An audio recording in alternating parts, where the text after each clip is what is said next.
Hey guys, so it's Bryony here, and today I thought I would do a video giving you 5 tips for West End life.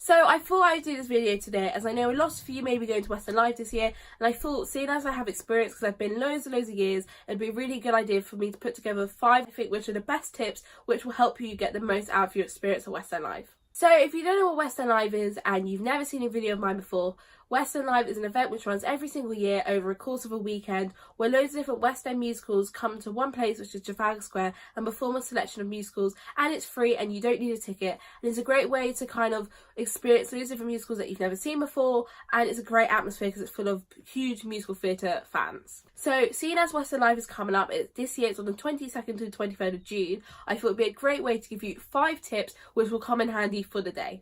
So tip number 1, don't bring glass bottles. So this is something that I don't think a lot of people know about and they get caught out when they arrive, but glass bottles aren't allowed into Trafalgar Square. This is for security reasons, therefore you're going to get it confiscated.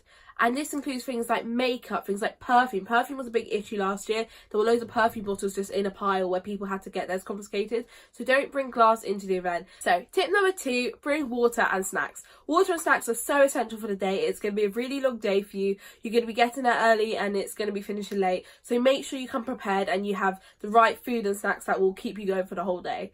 So there is places that you can eat within Trafalgar Square. However, you may not want to keep going out of the crowds and miss performances to go and get food. So the best thing is to bring food with you, which is allowed into the event. You are allowed to bring food and water, and this way you can stay where you are, you can see and carry on watching performances, but you can also get food and drink. Make sure you bring plenty of water as well because it may be warm because it's in June, and make sure you stay hydrated because the worst thing you want is to be feeling really sick and dizzy because obviously you may be standing for a long period of time, so make sure you stay hydrated during the event.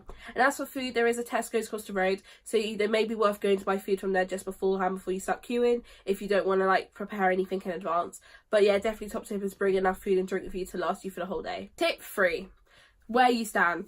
So where you stand is really up to you. If you're one of those people and you like being in the front and at the start of the action, you want to be front row within the first few rows. To do this, obviously you're going to have to arrive early. So if this isn't for you and you're someone who likes to kind of be able to relax a bit more, then I would recommend sitting by the fountains. If you don't know what Trafalgar Square looks like, this is the layout. And essentially there's 2 big fountains in the centre of the plaza. And these fountains, you are able to kind of lean on them. You can sit. I mean, that's a bit risky. There is water in the fountain, so beware, you may get a bit wet if you sit and you don't lean back. That's what if you don't want to lean back. But it's a great way for you to be able to lean, and it can kind of take the stress of your legs if you're there the whole day. So if you want to arrive early and you want to sit somewhere, then kind of run and kind of sit at the front of the fountains because that's a really good view to sit. But do bear in mind there are 2 huge screens that are on either side of the stage, which means that regardless of where you stand, you're going to be able to see the action. So don't worry too much about that. Tip number 4, don't bring a big bag. A small bag with kind of your bare essentials is what you need. If you bring a big bag, it's going to delay you as you're queuing and go through security. And it also means there's a higher chance of it getting in the way of other people and it being a bit of a nuisance. So bring a small bag and bring your essentials. You make sure you want to have sun cream, you want to have your portable charger because you're guaranteed to probably be using your phone a lot for the day, and it will die because, as we all know, phones just die all the time. And make sure you also bring things like sunglasses, because an issue I remember finding last year is that the sun does come straight in your eyes, and obviously you want to directly be looking at the performances. So if you have sunglasses on, it avoids you kind of straining your eyes in the sun. So that's definitely a top tip. And yeah, so don't bring big bags.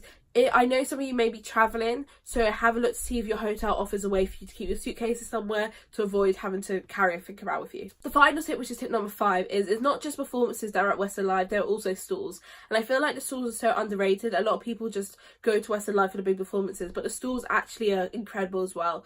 They always have loads of different activities and events on, and it's definitely something to bear in mind. But obviously if there's stalls and then there's also performances, you have to be able to juggle both of them. So my recommendation for that is on the Saturday it's more dominated by West End performances, therefore spend most of the Saturday at the stage. However, during the Sunday there's a lot less West End performances and there's a lot more independent shows off West End, and also child performing companies tend to be usually because there's more performances at the West End or Sunday matinees.